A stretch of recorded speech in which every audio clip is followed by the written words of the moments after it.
बिस्मिल्लाहिर्रहमानिर्रहीम। तो बेटा यहाँ से हम कंटिन्यू करते हैं किसको, सप्लाई को। अब सप्लाई की डेफिनेशन बड़ी इंपॉर्टेंट है। देखिए, अब जब भी आपको सेल्स टैक्स चार्ज करना होगा तो सबसे पहली चीज क्या है, आप देखेंगे गुड्स को। फिर गुड्स क्या होंगी, ट्रांसफर, क्योंकि वो मोबाइल आइटम है। तो क्या गुड्स का एक जगह से दूसरी जगह ट्रांसफर करना सप्लाई की डेफिनेशन में आता है। तो गुड्स क्या हो गई, सप्लाई हो गई। और अगर वो सप्लाई टैक्सेबल है तो क्या हो गई, टैक्सेबल सप्लाई हो गई।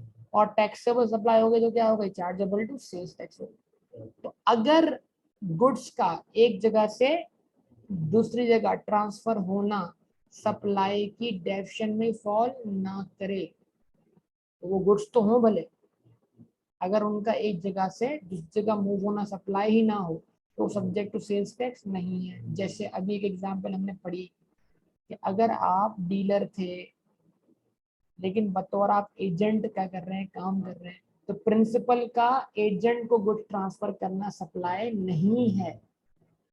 क्यों, क्योंकि एजेंट तो प्रिंसिपल के बिहाफ पर उसको आगे करेगा, बेचेगा। तो इसका मतलब हर ट्रांसफर ऑफ गुड सप्लाई नहीं होता। ठीक है जी। तो ट्रांसफर ऑफ गुड सप्लाई कब होता है, ठीक, इसको समझना है। तो कहता है supply mean sale, supply mean sale. जब आप अपनी इन्वेंट्री बेचें तो वो सप्लाई है। Other transfer of right to dispose of good as owner, अगर आप अपना कोई डेप्रीशिएबल एसेट डिस्पोज ऑफ करें तो ये भी सप्लाई है, डिस्पोजल भी सप्लाई है। इंक्लूडिंग सच सेल और transfer under a higher purchase agreement, और वो एसेट जो हायर परचेज एग्रीमेंट के तहत आपको ट्रांसफर किया जा रहा है वो भी सप्लाई है। अब यहाँ पर रुक के सेल समझ में आता है, डिस्पोजल भी समझ में आ जाता है। अब ये हायर परचेज एग्रीमेंट समझ में नहीं आता। तो पहले इस बात को समझने के लिए आपको तीन बातें समझनी है। इसमें तीसरी बात हायर परचेज है। पहला है कॉन्सेप्ट जिसको हम कहते हैं इंस्टॉलमेंट सेल्स। क्या बोलते हैं, सब दोहराएं जरा, इंस्टॉलमेंट सेल्स। मैंने चीज आपको बेच दी है लेकिन उसके पैसे मैं आपसे किस्तों में लूंगा, तो लव सेल आ गया ना, किस्तों में बेची है तो किस्तों में बेच दी ना आपको, सेल आ गया ना। चार्जेबल टू क्या हो गया, सेल्स टैक्स हो गया, अगर आइटम एग्जाम नहीं है तो। जवाब नहीं दिया बेटा आप। तो इंस्टॉलमेंट सेल का मतलब क्या है, देखो आप उधार पे बेचते हो तो पैसे आप वन टाइम रिकवर करो फ्यूचर में, जब पैसे आप फ्यूचर में रिकवर करो किस्तों में, कहलाएगी वो क्या, sale. Instalment sale is a type of credit sale. तो सेल तो वैसे ही सप्लाई की डेफिनेशन में आ चुकी है। अच्छा, दूसरा केस है लीज। क्या बेटा, लीज। जब आप एसेट किसी को लीज पर देते हो तो वो एसेट आपने दिया है किसी को रेंट पर।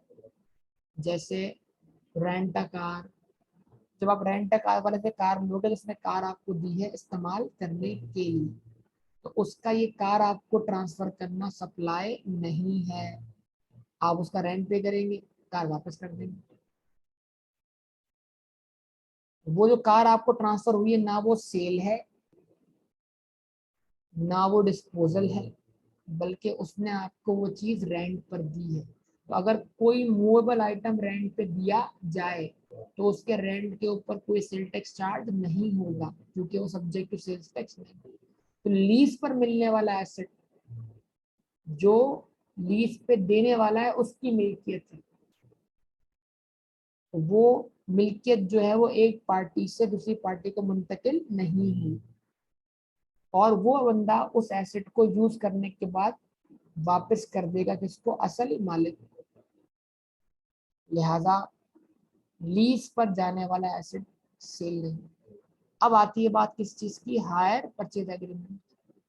उसमें क्या होता है, आप कोई एसेट हायर करते हैं, रेंट पे लेते हैं, लेकिन इस एग्रीमेंट के साथ के हायर पीरियड के एंड पर आप उसको खरीद लेंगे। ये एग्रीमेंट आपका लीज में भी हो सकता है कि आपने कोई एसेट लीज पे लिया और लीज पीरियड के एंड पर आप क्या कर लेंगे, उसको परचेज कर लेंगे। लेकिन लीज में एसेट ट्रांसफर करते वक्त कोई सेल टैक्स चार्ज नहीं होगा। लेकिन क्योंकि हायर परचेज को अलग से इस डेफिनेशन में शामिल कर लिया गया है, तो वो एसेट जो हायर परचेज एग्रीमेंट के तहत क्या हो ट्रांसफर हो, वो सब्जेक्ट टू क्या होगा सेल्स टैक्स। तो आपको लगेगा सर हायर परचेज का मतलब है रेंट पे लेना, लीज का मतलब भी है रेंट पे लेना, तो फिर दोनों में फर्क क्या हुआ? फर्क इतना हुआ, फर्क ये हुआ कि लीजिंग बिजनेस करने के लिए आपको बकायदा एक लाइसेंस चाहिए होता है।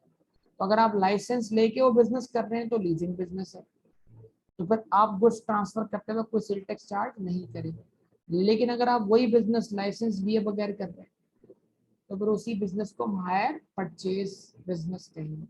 और उसमें भले आप एसेट लीज पर दें, मतलब हायर पे दें, रेंट पर दें, फिर भी आप सेल्स टैक्स करेंगे, चार्ज करेंगे। वजह क्या है उसकी? क्योंकि सप्लाई की डेफिनेशन में हायर परचेज एग्रीमेंट के तहत ट्रांसफर होने वाले एसेट को सप्लाई बोला जा रहा है। क्या यहाँ तक की बात बेटा सबको क्लियर होती है? सबसे पूछ रहा हूँ, सब बता दीजिए।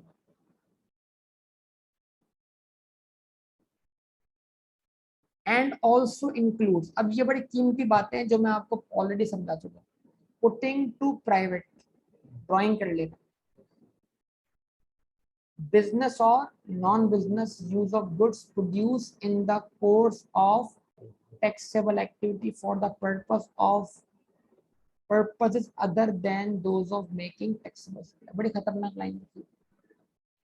अगर आप मैन्युफैक्चर गुड्स ड्रॉ कर ले, विड्रॉ कर लेते, ड्राइंग कर लेते, उसको बिजनेस यूज में ले लेते हैं या नॉन बिजनेस यूज में ले लेते हैं, क्योंकि आप एक ऐसी गुड्स विड्रॉ कर रहे हैं जो कि मैन्युफैक्चर गुड्स हैं, और उसका विड्रॉ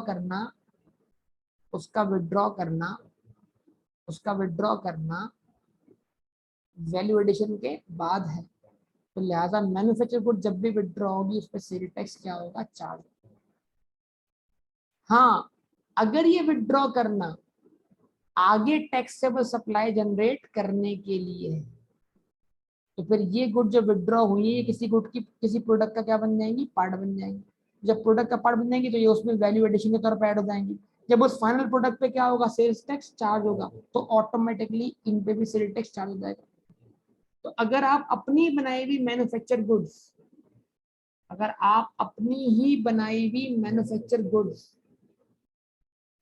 अगर आप अपनी बनाई हुई मैन्युफैक्चर गुड्स अपनी किसी दूसरी गुड्स को बनाने में क्या करते हैं? इस्तेमाल करते हैं, और वो जो फाइनल गुड है वो क्या है? टैक्सेबल है। तो इसका मतलब ये हुआ कि इस गुड को आप इस्तेमाल कर रहे हैं टैक्सेबल सप्लाई जनरेट करने के लिए। तो फिर ये अपने आप को गुड ट्रांसफर करना जो है ये सप्लाई नहीं है, ये सप्लाई क्या हो जाएगी? आपकी एग्जेम्प्ट हो जाएगी, मतलब इस पर आपको सेल टैक्स चार्ज नहीं करना। मिसाल देते हैं, आप गाड़ी बनाने वाले, लेकिन आपने अपना ही बैटरी का प्लांट भी लगा लिया है।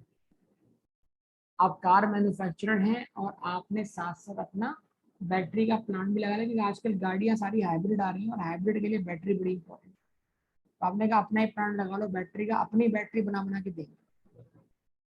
बैटरी टैक्सेबल प्रोडक्ट है, कार भी टैक्सेबल प्रोडक्ट है। अच्छा, बैटरी आपने क्या की? मैन्युफैक्चर की। अगर आप बैटरीज में से कुछ बैटरी अपने घर ले जाते हैं, अगर आप बैटरी में से कुछ बैटरीज अपने घर ले जाते हैं, तो आपने क्या कर दी? गुड्स विड्रॉ कर दी, क्योंकि आप मैन्युफैक्चर गुड विड्रॉ कर रहे हैं, ये battery chargeable to sales tax. आपने बैटरी में तो कुछ बैटरीज क्या कर ली? अपने ऑफिस में लगा ली, इस्तेमाल करने के लिए, यूपीएस के लिए, किसी भी काम के लिए। तो उस बैटरी को आपने अपने बिजनेस यूज में ले लिया, तो लिहाजा जो गुड्स विड्रॉ किए आपने बिजनेस यूज में इस्तेमाल करने के लिए सब्जेक्ट टू सेल्स टैक्स। लेकिन अगर आप ये बैटरी अपनी मैन्युफैक्चर्ड गुड्स में से उठाकर कार की मैन्युफैक्चरिंग कॉस्ट का क्या कर रहे हैं? पार्ट बना रहे हैं, तो ये आप बैटरी इस्तेमाल कर रहे हैं टैक्सेबल सप्लाई जनरेट करने के लिए। तो फिर ये ट्रांसफर जो है सप्लाई अकाउंट नहीं होगा, और जब वो गाड़ी बिकेगी तो गाड़ी की वैल्यू के अंदर बैटरी भी बिकेगी। और बैटरी की वैल्यू, क्योंकि गाड़ी की वैल्यू का क्या है, पार्ट है, लिहाजा गाड़ी की वैल्यू पर सेल टैक्स लगना ऑटोमेटिकली बैटरी के ऊपर भी सेल टैक्स चार्ज करवा दे। ये बात समझ में आती है बेटा? तो मैन्युफैक्चर गुड्स का प्राइवेट यूज में लेना, बिजनेस या नॉन बिजनेस यूज में लेना, सब्जेक्ट टू क्या है, सेल्स टैक्स।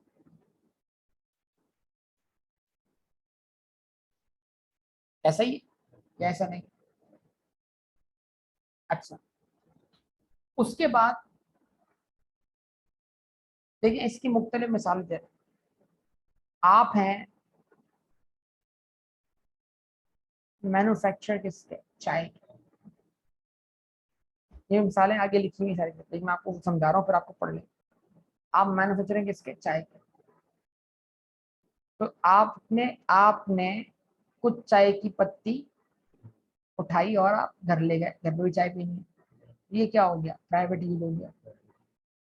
अच्छा, आपने क्या कर लिया, कुछ चाय की पत्ती उठाई और ऑफिस में जो एम्प्लॉयज हैं उनके लिए इस्तेमाल कर ली। इन दोनों सूरतों में आप चाय के क्या बन गए, एंड कंज्यूमर बन तो गए, लेकिन क्योंकि आप मैन्युफैक्चर को विड्रॉ कर रहे हैं ना, तो लिहाजा आप क्या करेंगे, उस पर सेल टैक्स चार्ज करेंगे और अपना इनपुट टैक्स भी क्या कर लेंगे, क्लेम कर लेंगे। समझे बात या नहीं? इस चीज को ध्यान में रखना है।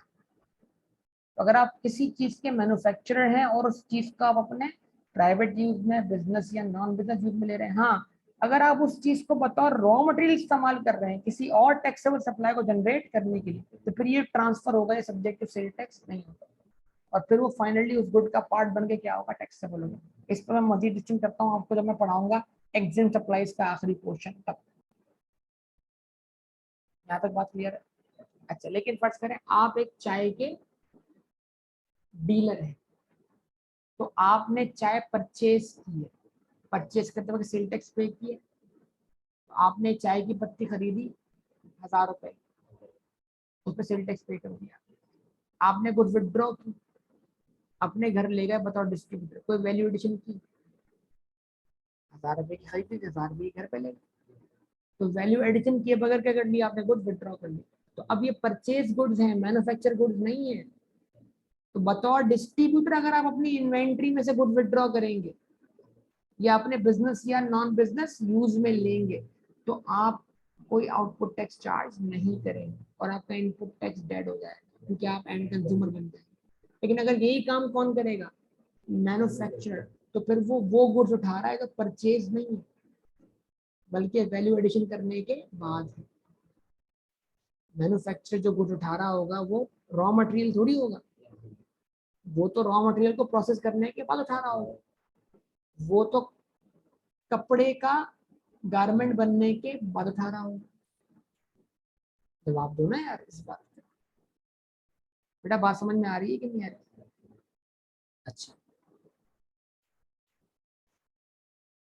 उसके बाद मैन्युफैक्चर की डेफिनेशन में पढ़कर आ गए, उसमें लिखा हुआ था कि वो शख्स जो ऑक्शन या डिस्पोजल ऑफ गुड्स करेगा to satisfy debt own by a person, यानी किसी भी शख्स का अपना कर्जा रिकवर करने के लिए गुड्स डिस्पोज ऑफ करना क्या है, सप्लाई है। तो इसका मतलब वो मैन्युफैक्चर भी है और उसका अपनी डेट सब सेटिस्फाई करने के लिए गुड्स को क्या करना, गुड्स को डिस्पोज ऑफ करना क्या है, सप्लाई।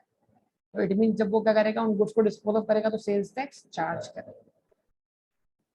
उसके बाद ये एक आइटम है जो बड़ा टेक्निकल है, possession of taxable goods held immediately before a person ceases to be a registered person। क्या मतलब, सुनिएगा इस बात, थोड़ी टेक्निकल लेकिन मुश्किल बात है। आपने बड़ी खुशी से दुकान खोली कहाँ पर, एयर कंडीशन शॉपिंग मॉल, ठीक है जी। आपको क्या बनना पड़ा, टियर 1 रिटेलर, आप रजिस्टर्ड हो गए। तो एक तो दुकान का किराया बहुत महंगा था, फिर ऊपर से सेल टैक्स भी लग रहा था, आप आ गए, हो गए परेशान। लेकिन अब अगर आप रजिस्टर्ड पर्सन है और टियर 1 रिटेलर, तो आप नॉर्मली इनपुट और आउटपुट टैक्स एडजस्ट करेंगे। तो आपने 3 महीने दुकान चलाई, जनवरी, फरवरी और मार्च। मार्च के महीने में आपने इन्वेंट्री परचेज की, उसमें से बहुत सारी इन्वेंट्री आपके पास क्या रही, अनसोल्ड रही, लेकिन अनसोल्ड होने के बाद भी आप उसका इनपुट टैक्स क्लेम कर चुके थे। अब आपने फैसला किया कि यार मैं रहूंगा तो एक शॉपिंग मॉल में, लेकिन कियोस्क में चला जाता हूँ। तो कियोस्क में जाने से क्या होगा, मेरे ऊपर सेल्स टैक्स पे करने की जिम्मेदारी खत्म हो जाएगी। तो मैं आज से क्या बन जाऊंगा, 1 अप्रैल से क्या बन जाऊंगा, अनरजिस्टर्ड पर्सन। तो मैं कल तक जो स्टॉक मेरे हाथ में था वो बतौर रजिस्टर्ड पर्सन था, जिसका मैं इनपुट टैक्स क्लेम कर चुका था। अब वो स्टॉक बतौर अनरजिस्टर्ड पर्सन मुझे क्या हो रहा है, ट्रांसफर हो रहा है। तो ये ट्रांसफर भी क्या है, सप्लाई है। मतलब आप उस स्टॉक के ऊपर क्या कर दो, आउटपुट टैक्स चार्ज कर दो, क्योंकि आप उसका इनपुट टैक्स क्लेम करके बैठे थे। तो समझ पा रहे हो बात, यानी आपका बतौर अनरजिस्टर्ड पर्सन बन जाना, आपके क्लोथिंग स्टॉक को क्या माना जा रहा है, सप्लाई माना जा रहा है। ये क्लोथिंग स्टॉक वो क्लोथिंग स्टॉक है जिस पर आप इनपुट टैक्स क्लेम कर चुके हो। जितना भी स्टॉक आपके हाथ में पड़ा हुआ है उस पर आप क्या कर देंगे, सेल्स टैक्स चार्ज कर। इसका मतलब कहीं भी ऐसा लिखा हुआ आज आपके पास कि आप अनरजिस्टर्ड पर्सन और आपके पास पिछले मंथ का इतना क्लोथिंग स्टॉक पड़ा हुआ था, तो एग्जामिनर सिर्फ इतना चाह रहा है कि उस क्लोथिंग स्टॉक की जो वैल्यू है उस पर आप आउटपुट टैक्स चार्ज करके उसको आउटपुट टैक्स की लायबिलिटी क्या कर दें, शामिल कर दें। बस कहानी खत्म। बेटा ये बात सबको समझ में आती है। तो possession of taxable goods, clothing stock, ऐसी गुड्स जिसका आप इनपुट टैक्स क्लेम कर चुके हैं अक्रूवल बेसिस पर, भले वो गुड्स सेल नहीं हुई थी। Held immediately before a person ceases to be a registered person. बेटा सब बता दें प्लीज, क्या ये बात क्लियर है या नहीं है? क्विक बेटा, शाबाश।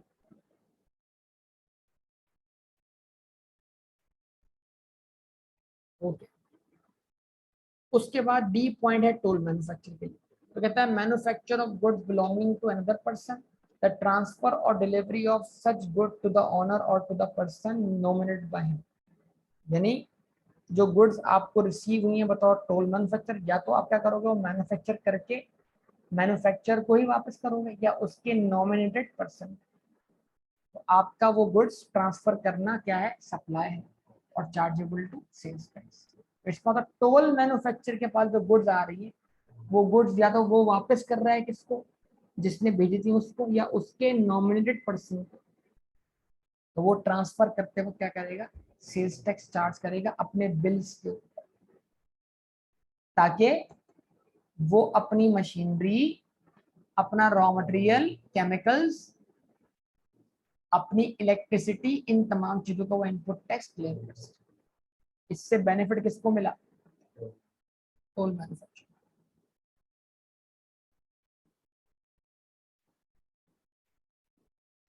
अब एक एक करके नीचे लिखी हुई है एक्सप्लेनेशन। तो ऊपर लिखा हुआ है पहला point, the term supply represent a sale और other transfer of right to ownership, thus a person making a gift to his son would be regarded as supply। आप क्या कर रहे हैं, अपने बेटे को गिफ्ट कर रहे हैं, तो आप गुड्स क्या कर रहे हैं, डिस्पोज ऑफ कर रहे हैं। It will not be subject to sales tax. क्यों, क्योंकि आप गुड्स परचेज करके गिफ्ट कर रहे हैं, तो आप उसके अंदर कोई वैल्यू एडिशन नहीं कर रहे। तो अगर आप जैसा खरीद रहे हैं वैसा ही आगे गिफ्ट कर रहे हैं तो सब्जेक्ट टू सेल टैक्स नहीं है। लेकिन अगर आप मैन्युफैक्चरर हैं और आप गाड़ियों के मैन्युफैक्चरर हैं और आप अपने बेटे को बर्थडे पर अपनी नई गाड़ी जो आपकी कंपनी बना रही है वही गिफ्ट करना चाहते हैं, तो आप जब गिफ्ट देंगे तो आपको गिफ्ट तो आप देंगे अपनी मैन्युफैक्चर गुड्स में से, लेकिन क्या करेंगे, आप सेल्स टैक्स चार्ज करेंगे। क्यों, क्योंकि आप जो चीज गिफ्ट कर रहे हैं वो परचेज नहीं है बल्कि मैन्युफैक्चर्ड, और वो मैन्युफैक्चर्ड है वैल्यू एडिशन के बाद। और परचेज गुड्स आप गिफ्ट करते हैं without any value addition. Sense बन रहा है बात का या नहीं?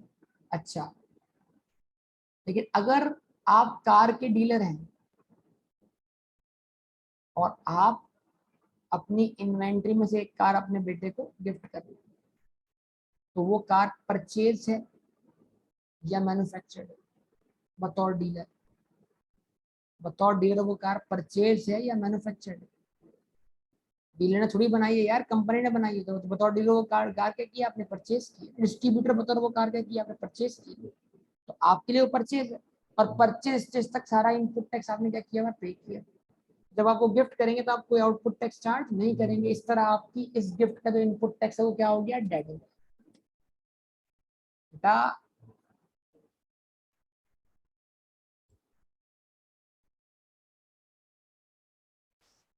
since under leasing arrangement the title of goods continues to vest with the lessor, lessor जो एसेट लीज पे दे रहा है, यानी एसेट का ऑनरशिप लेसोर के पास होता है जो लीज पर एसेट दे रहा है।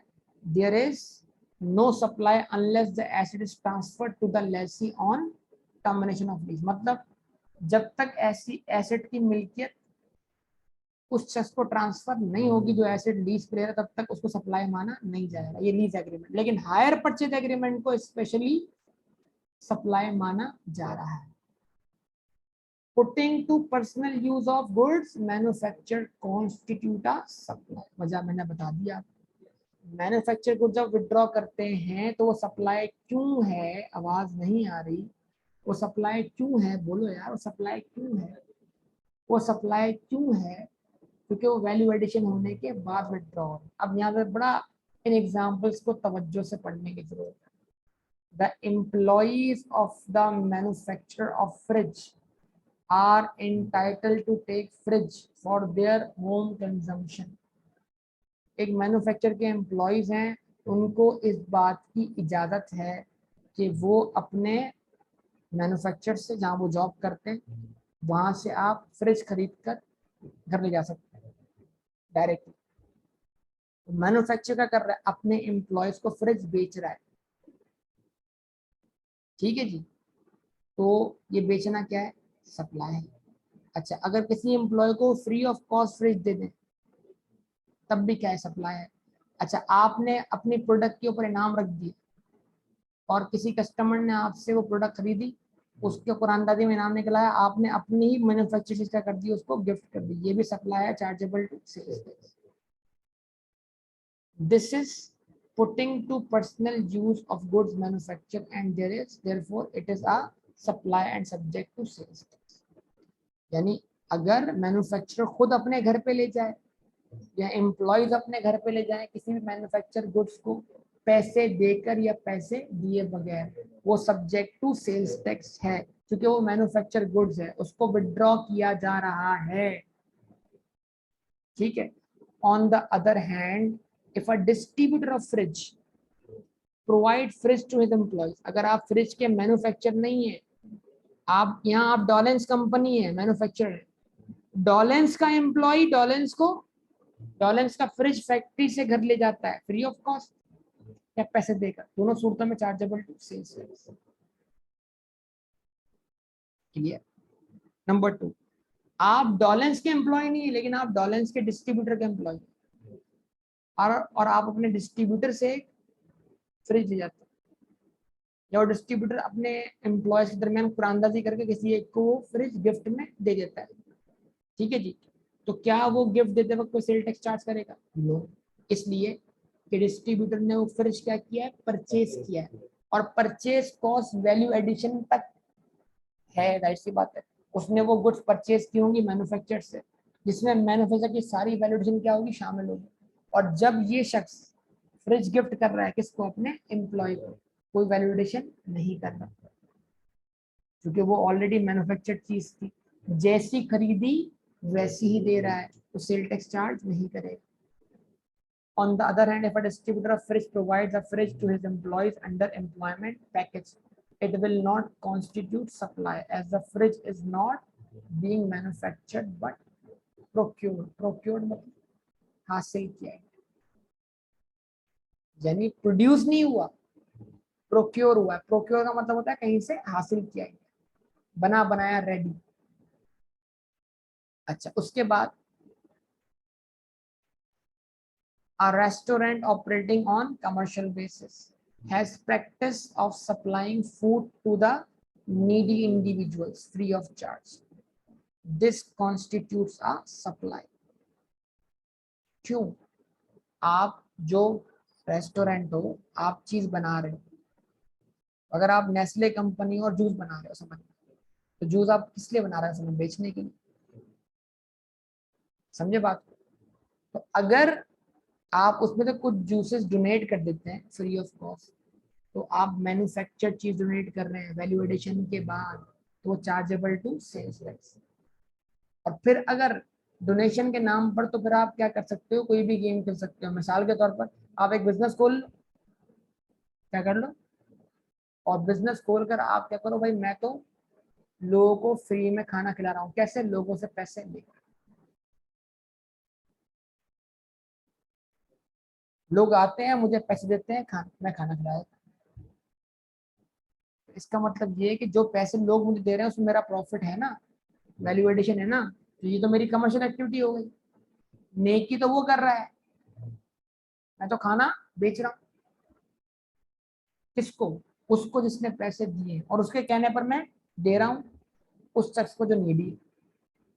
तो असल में नीडी की मदद किसने की? उस शख्स ने जिसने पैसे दिए। मैंने तो खाना बेचा है ना, समझे बात है? हाँ, लेकिन अगर मिसाल के तौर पर आप रेस्टोरेंट देखें, एक हो गया डायरेक्ट पे, हो गया इनडायरेक्ट। आपने पैसे दिए रेस्टोरेंट को, रेस्टोरेंट वाले ने आगे खाना दे दिया, जो पैसे आपने दिए उसमें सेल टैक्स चार्ज हो। अच्छा, अब एक तरीका क्या था, आप आप रेस्टोरेंट से खाना खरीदते, सेल्स टैक्स चार्ज होता, और वो आप थैली पकड़ाकर आगे किसी के हाथ में रख देते। तो क्या अब आप जो रेस्टोरेंट से खाना खरीद के आगे दे रहे हैं किसी भी बंदे को, इस पे आप सेल टैक्स चार्ज करेंगे? नहीं, क्योंकि आप वो चीज परचेज करके दे, और परचेज की हद तक सारा सेल टैक्स चार्ज हो चुका है। तो अब ट्रांसफर करते वक्त कोई सेल टैक्स चार्ज नहीं करना। तो लिखा हुआ क्या है, जरा गौर से इस एग्जाम्पल को पढ़ लीजिएगा। A restaurant operating on commercial basis has the practice of supplying food to the needy individual free of charge. This constitutes a supply. On the contrary, if Mr. A purchases food from a hotel and provides the same free of charge to the needy individual, is a supply but not taxable activity and therefore not subject to sales tax on the part of Mr. A. क्या मतलब? Mister A restaurant नहीं चला रहा, वो खरीद के दे रहा है, तो जिस हद तक वो कीमत दे रहा है उसमें सेल टैक्स पे हुआ है, तो वो परचेज करके आगे एड्रेस दे रहा है, उस पर अपना कोई प्रॉफिट रख नहीं रहा, तो क्योंकि मिस्टर ए कोई टैक्सेबल एक्टिविटी नहीं कर रहा। लेकिन रेस्टोरेंट वाला जो नीडी को डायरेक्ट दे रहा है, वो जो लोगों से पैसे लेके दे रहा है, उसमें उसका प्रॉफिट है कि नहीं? उसका काम ही क्या, चीजें बनाकर बेचना, तो असल में तो बना के बेच रहा है। लेकिन अगर वो खुद से भी उस बनी हुई चीज को डोनेट करे, भले किसी से पैसे लिए बगैर, तो वो मैन्युफैक्चर गुड्स डोनेट कर रहा है, क्योंकि वो वैल्यू एडिशन होने के बाद डोनेट कर रहा है, तो लिहाजा वो सब्जेक्ट टू सेल्स टैक्स। तो खरीद के देने में और बना के देने में क्या फर्क है? बोले सर ऐसा तो हम घर पे जाकर, घर पे बना के क्या करते हैं, गिफ्ट करते, तो ये भी मैन्युफैक्चरिंग है? नहीं भाई, ऐसा नहीं। ठीक है, उसके बाद supply of taxable goods through auction, otherwise और otherwise to satisfy that constitute a supply, a person is not paying his income tax liability. आपका इनकम टैक्स ड्यू था, कमिश्नर आया, उसने आपकी इन्वेंट्री को बेच दिया, ताकि टैक्स आपसे क्या हो सके, कलेक्ट हो सके। तो अब यहाँ पर कमिश्नर क्या हो गया, असाइनी बन गया, जिसका काम क्या है, टैक्स रिकवर करना, किससे, आपसे। उसने आपकी इन्वेंट्री बेची, तो वो कमिश्नर इन्वेंट्री बेचते मैन्युफैक्चरिंग डेफिनेशन में शामिल है, और वो जब क्या करेगा, आपकी इन्वेंट्री को बेचेगा तो सेल्स टैक्स चार्ज करेगा। This constitutes a supply and subject to sales tax. Similarly, a bank can dispose of any taxable goods to recover its loan or interest due by the registered person. तो bank भी manufacture में शामिल हो जाएगा, और जब वो good dispose of करेगा अपना लोन रिकवर करने के लिए या इंटरेस्ट रिकवर करने के लिए, करेगा सेल्स टैक्स चार्ज करेगा। अच्छा, अब इसको हाथों हाथ कनेक्ट करते हैं एग्जाम सप्लाई वाले पॉइंट्स।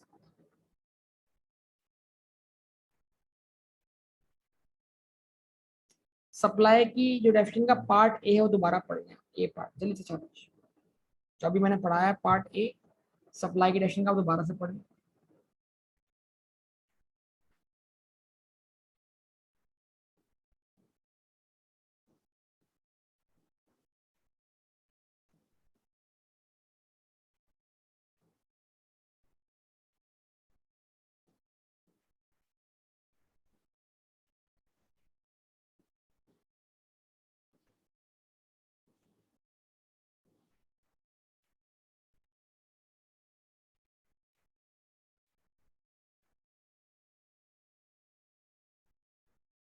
ठीक है जी।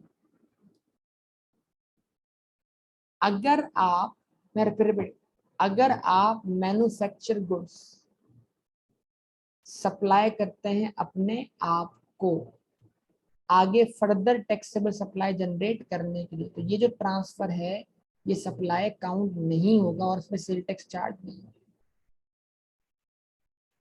लेकिन अगर आप अपने आप को गुड्स ट्रांसफर करते हैं otherwise than to generate taxable supply यानी कि एग्जाम सप्लाई, तो फिर ये ट्रांसफर सप्लाई काउंट होगा और सेल टैक्स क्या होगा, चार्ज होगा।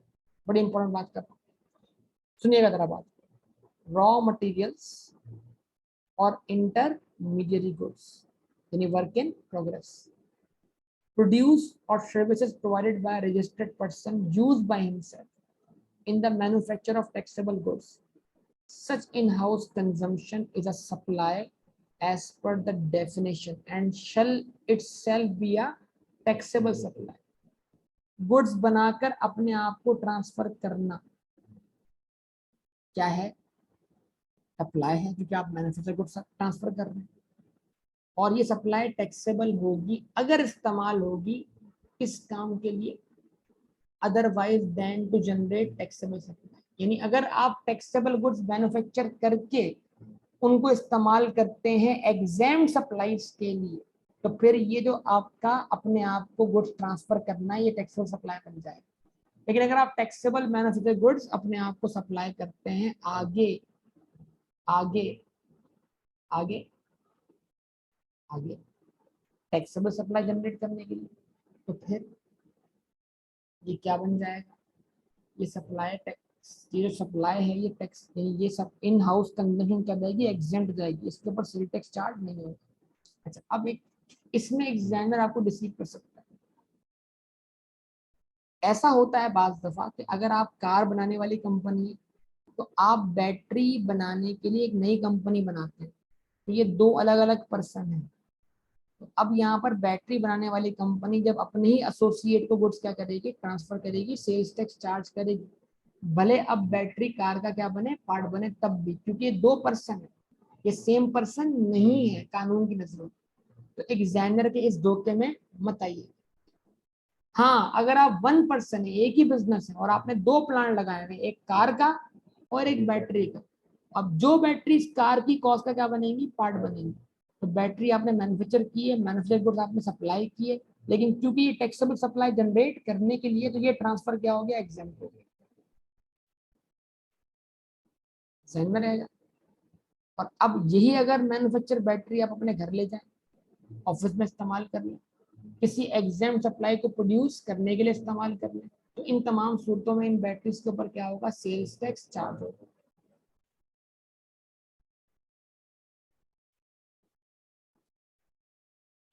अब ये if a manufacture of cars को क्या है, taxable product, also manufacture wheels and the taxable product within his premises, within his, यानी इसका मतलब पर्सन एक ही है, ये दो बिजनेस नहीं, for use in the cars, then in-house consumption of wheel is exempt। क्यों, क्योंकि व्हील कार की कॉस्ट का पार्ट बनेंगे, जब कार पे सेल टैक्स चार्ज होगा तो व्हील्स पे भी सेल टैक्स चार्ज होता है। However, the wheels shall not be exempt if acquired from outside। अगर आपने व्हील्स के लिए एक नई कंपनी फॉर्म की हुई है, वो कंपनी आपको आउटपुट टैक्स चार्ज करेगी, वो आपका इनपुट टैक्स बन जाएगा और वो इनपुट टैक्स आप क्लेम कर रहे हो।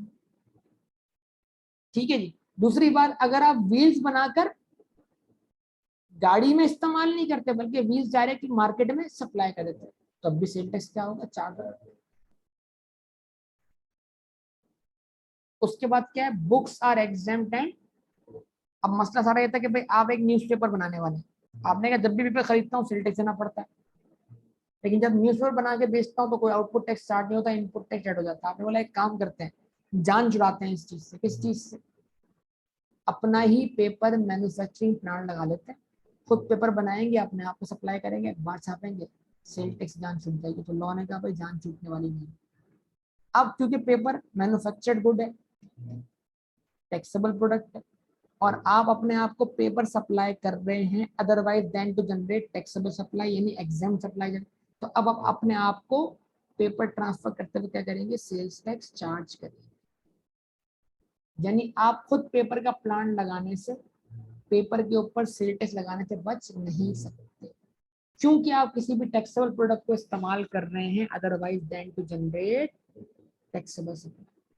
The books are exempt and paper is taxable. If a book publishing house sets up a paper manufacturing unit, then paper used in house shall not be exempt.